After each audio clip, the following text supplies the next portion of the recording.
हे दक्षराज, शीघ्र ही हमारे करुणा शंकर से क्षमा मांग ले, अन्यथा दया सागर का आदेश मिलते ही हम सब रुद्रगण इस यज्ञ स्थल को वध स्थल में परिवर्तित कर देंगे।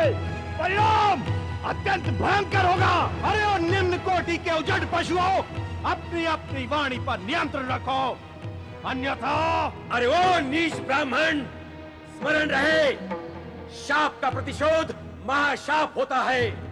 तूने हमारे स्वामी को शाप दिया है, तो हम तुझे कैसे क्षमा कर दें? यदि हमारी स्वामी भक्ति में कोई खोट नहीं, तो हम अपनी समूची स्वामी भक्ति के तपोबल से तुझे यह अभिशाप देते हैं कि तू और तेरा कुल वंश तत्व ज्ञान और मुक्ति मार्ग से वंचित हो जाए। अरे ओ भूतनाथ के पालतू पशु, तूने हमें श्राप देकर अपने भाग्य पर थूका है।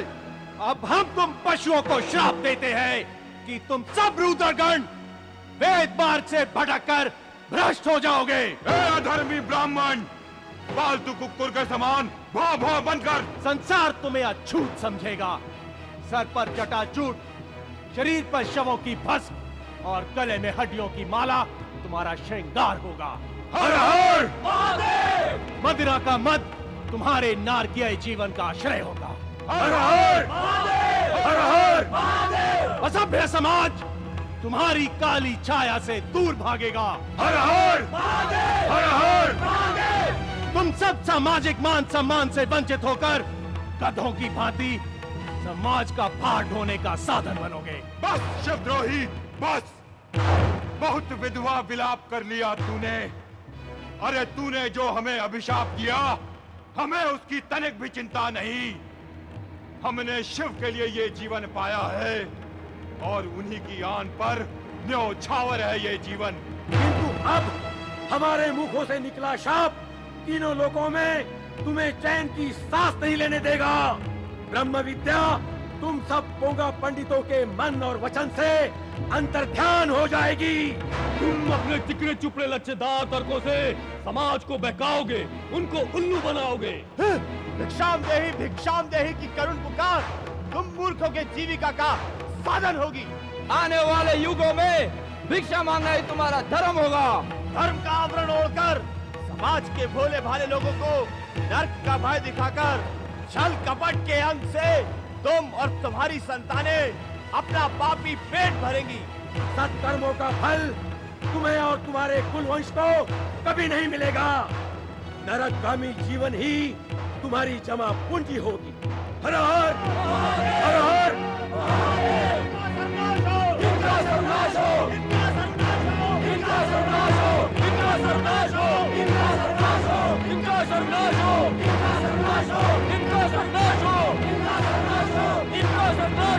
अरे वो पाखंडी और आडंबरों के ठेकेदार, तूने जिस मुख से हमारे ईश्वरों के ईश्वर महादेव शिव की निंदा की है, तेरा वो मुख एक न एक दिन अवश्य कट जाएगा। अहंकार में भरकर तूने बकरे की तरह मैं करके हमारे प्रेम दाता शिव की आलोचना कर जो नपुंसक कार्य किया है, उस कारण तेरे पापी धड़ पर बकरे का सिर लगेगा। नहीं नंदीश्वर, नहीं। कृपया अपने अभिशापों की बौछारों को रोको। नहीं विष्णु जी, इस अहंकारी दक्ष पर धिक्कार है। मूर्ख पशु, थू है तुम पर। बस करो बलवानों, बस करो विद्वानों, बस करो।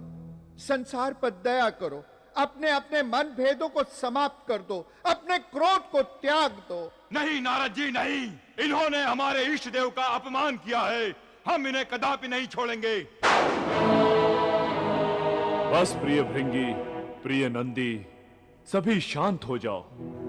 हाँ हाँ नंदी और भृंगी, अपने मनभेदों को अग्नि दिखाकर स्वयं को मत जलाओ। शांत हो जाओ, शांत हो जाओ रुद्रगणों, शांत हो जाओ।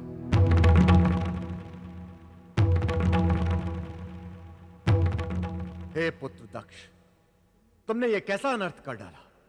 इन भोले भंडारी ने तो किसी के बारे में एक शब्द भी नहीं कहा, परंतु तुमने अपने झूठे अहंकार के कारण इन्हें व्यर्थ ही श्राप दे डाला और स्वयं भी श्रापित हो गए। बोलो, इससे तुम्हारा क्या भला हुआ? संसार का कौन सा कल्याण हुआ? हे भृगु जी, हे पूसा जी, हे भग जी, आप जैसे आत्मज्ञानियों ने देश काल और समय की धारा को उल्टा मोड़ने की भयंकर भूल की है। यह आप सबने उचित नहीं किया।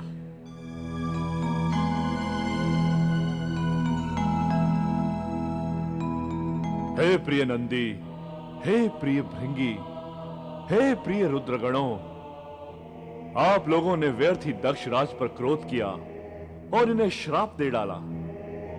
स्मरण रहे, लौकिक व्यवहार से ये हमारे ससुर हैं। आशीर्वाद और अभिशाप देना इनका सामाजिक अधिकार है। इसमें बुरा मानने की क्या बात है?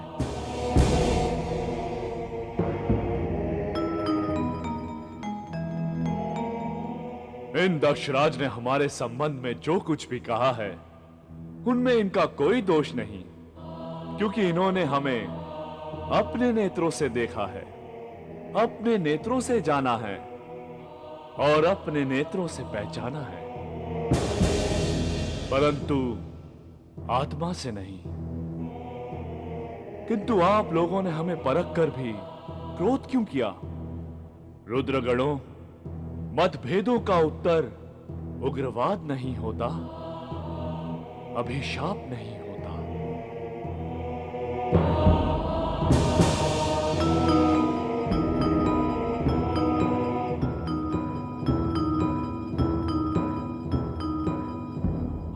हमारे जगत नारायण हमें भली भांति जानते हैं। हम केवल यज्ञ कर्म में ही नहीं, संसार के कण कण में हम ही हम हैं, केवल हम।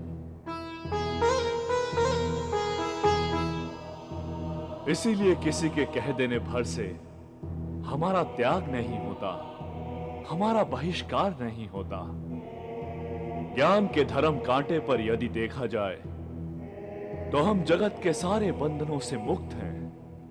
वैरागी होने के कारण हम स्वयं कर्म कांडों से बहिष्कृत हैं, सबसे अलग हैं और अलग ही रहेंगे।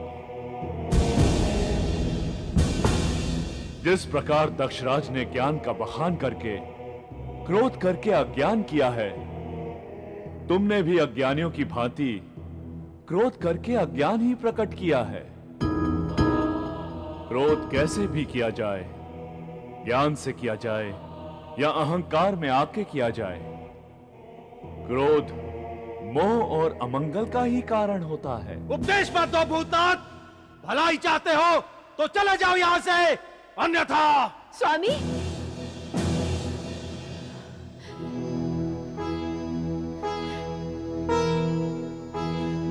स्वामी, स्वामी, ये आपने क्या किया स्वामी? क्या किया स्वामी? आप तो मंगल कार्यों के आयोजक हैं, ज्ञानी हैं, विद्वान हैं, वेदाओं की रचनाओं को रचने वाले इन सभी ऋषियों के नायक हैं स्वामी। फिर आपने ये खलनायक जैसा कार्य क्यों किया स्वामी? क्यों किया स्वामी?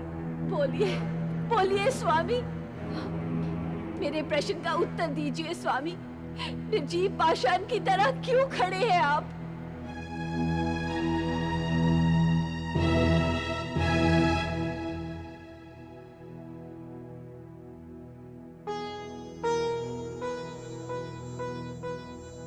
हे महेश्वरी, तुम तो ज्ञानमयी हो।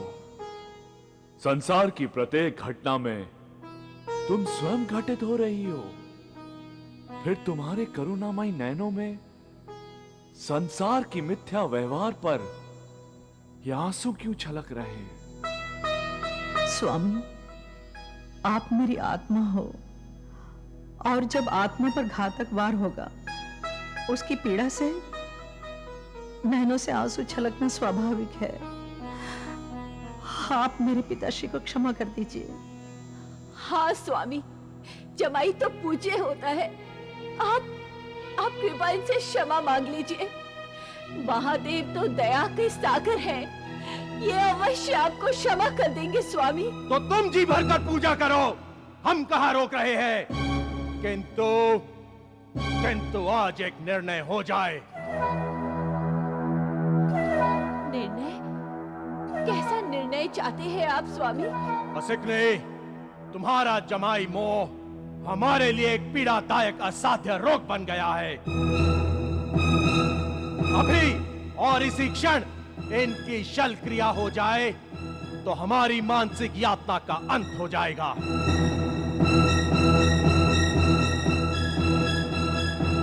बोलो असिकने, तुम्हें क्या चाहिए? वैभवशाली पति या ये दरिद्र जमाई?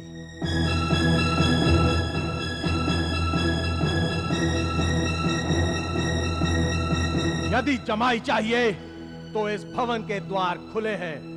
हमें त्याग कर चली जाओ अपने जमाई राजा के साथ।